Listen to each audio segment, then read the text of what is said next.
Mari menatap ronde ketiga kualifikasi Piala Dunia Zona Asia yang masih ada harapan untuk lolos, dan Indonesia berencana mendatangkan pemain naturalisasi baru. Memang di timnas Indonesia saat ini sudah ada pemain sekaliber seperti Ragnar Oratmangun, Rafael Struijk, Ivar Jenner, dan kawan-kawan. Tapi timnas Indonesia masih butuh pemain baru lagi untuk mengisi pos depan dan lini tengah, untuk memperoleh poin di kandang Socceroos. Syukur-syukur bisa mempermalukan Jack Irvine dan kawan-kawan di hadapan penonton Socceroos. Mengalahkan Australia di laga lanjutan kualifikasi Piala Dunia ronde ketiga zona Asia, hukumnya bukan sunnah lagi tapi sudah wajib. Indonesia yang masih berada di klasemen 3 grup C masih rawan digoyang oleh Arab Saudi, Bahrain, dan China. Poinnya sama, hanya terpaut selisih gol saja.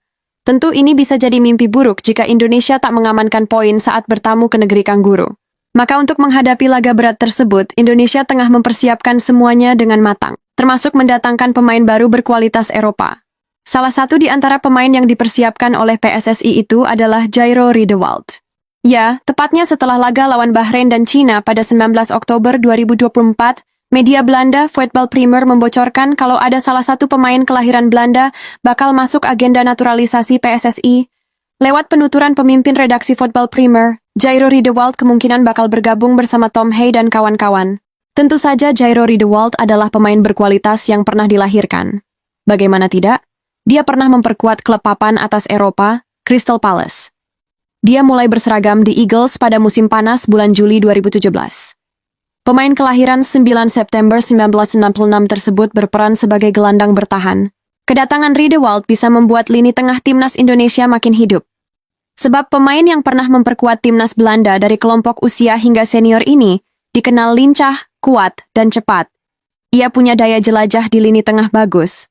Bahkan pelatih Crystal Palace kala itu, De Boer mengakui skill yang dimiliki Riedewald. Pemain yang sekarang ini memperkuat Royal Antwerp FC itu termasuk pemain yang serba bisa.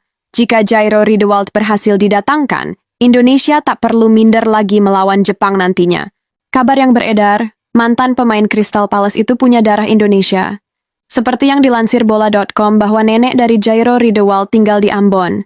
Ibunya adalah seorang blasteran Indonesia Belanda. Dan ayahnya berasal dari Belanda. Secara garis keturunan memang memenuhi. Hanya saja, untuk menaturalisasi Jairo agak berat. Hal itu diakui sendiri oleh ex-ko PSSI, Arya Sinulinga. Kalaupun ingin menaturalisasi mantan pemain Crystal Palace itu, selain sulit juga butuh waktu yang tidak sebentar. Mengingat sang pemain pernah membela timnas senior Belanda. Kabar tak kalah menghebohkan naturalisasi selain Jairo Riedewald, yang pernah debut melawan Persija Jakarta itu, salah satunya adalah Ole Romeni. Pemain Oxford United ini bahkan terang-terangan sudah menunjukkan akan membela Indonesia. Pemain berusia 24 tahun itu sempat nonton langsung laga Indonesia menjamu Jepang pada 15 November 2024. Jelas kehadiran Bang Ole ke Stadion Utama Gelora Bung Karno bukan tanpa alasan atau cuman iseng-iseng saja. Tapi rupanya pemain kelahiran tahun 2000 itu bakal menjadi bagian dari timnas Indonesia. Ia tengah dipersiapkan untuk mengisi pos depan timnas Garuda. Ole Romeni masuk dalam radar PSSI begitu diketahui neneknya berasal dari Medan, Sumatera Utara. Ia memenuhi syarat naturalisasi yang ditetapkan oleh FIFA, di mana ada kaitan keturunan baik dari bapak maupun ibu Ole Romeni. Sungguh keberkahan yang luar biasa bagi Indonesia. Sebab di timnas Indonesia sendiri masih memerlukan striker tajam seperti Bang Ole. Dia adalah sosok striker muda yang punya potensi bagus.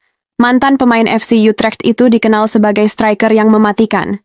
Selama perjalanan karir sepak bola Romeni, dia sudah mengemas 41 gol, dan 15 assist dari total 194 pertandingan yang pernah dilakoni. Catatan statistik tersebut membuktikan kalau Ole Romeni striker yang bisa diandalkan. Ole tak hanya seorang pemantul bola, tapi juga punya mobilitas tinggi. Pergerakannya tak cuma berkutat di lini depan, tapi juga menyisir di posisi sayap. Ole Romeni juga mau turun menjemput bola. Saat ini Ole Romeni memang jadi fokus PSSI. Arya Sinulinga mengatakan bahwa dokumennya hampir selesai. Meski masih proses namun sudah mendekati final. Harapannya, proses naturalisasi pemain Oxford United itu bisa selesai sebelum laga melawan Australia, sehingga bisa langsung debut di laga 20 Maret 2025. Selain Ole Romeni, jelang menghadapi Australia, PSSI juga menyiapkan striker baru. Dia adalah Mauro Zijlstra. Namanya mungkin tidak asing. Sebab pemain yang membela FC Volendam itu telah lama santer dikabarkan akan membela timnas Indonesia. Mauro sebagai striker termasuk pemain yang gacor. Buktinya Mauro yang masih berusia 20 tahun itu mengantongi 9 gol dan 1 assist selama 19 pertandingan pada musim 2003-2024. Pencapaian itu menegaskan bahwa Mauro Zylstra adalah sosok pemain potensial yang cocok untuk membenahi lini depan timnas Indonesia, yang sering membuang peluang bagus di kotak penalti lawan. Hal itu tak mengherankan bila di musim 2024-2025, Mauro tampil mengesankan bersama FC Volendam U21. Pemain yang lahir pada 9 November 2024 itu sudah berlaga sebanyak 9 kali. Dia sudah berhasil mengoleksi 6 gol dan 2 assist. Sayangnya, tidak seperti Ole Romeni, proses naturalisasi Zylstra tak akan bisa selesai dalam waktu dekat, sebab baru mulai tahap awal. Pihak PSSI kabarnya masih melihat-lihat dulu dokumennya. Apakah Zylstra bisa dinaturalisasi? Jadi, PSSI tak bisa menjanjikan. Zylstra sendiri kabarnya memang memiliki darah Indonesia dari sang nenek. Kebetulan neneknya berasal dari Bandung. Maka secara status naturalisasi, ia bisa menjadi kewarganegaraan Indonesia meski tinggal dan besar di Belanda. Kehadiran Jairo Riedewald, Ole Romeni, dan Mauro Zylstra pasti akan sangat menguntungkan timnas Indonesia. Seandainya ketiga pemain ini berhasil dinaturalisasi, Indonesia akan makin kuat, khususnya di lini tengah dan depan. Ketika timnas Indonesia kuat, maka potensi untuk menang pun meningkat.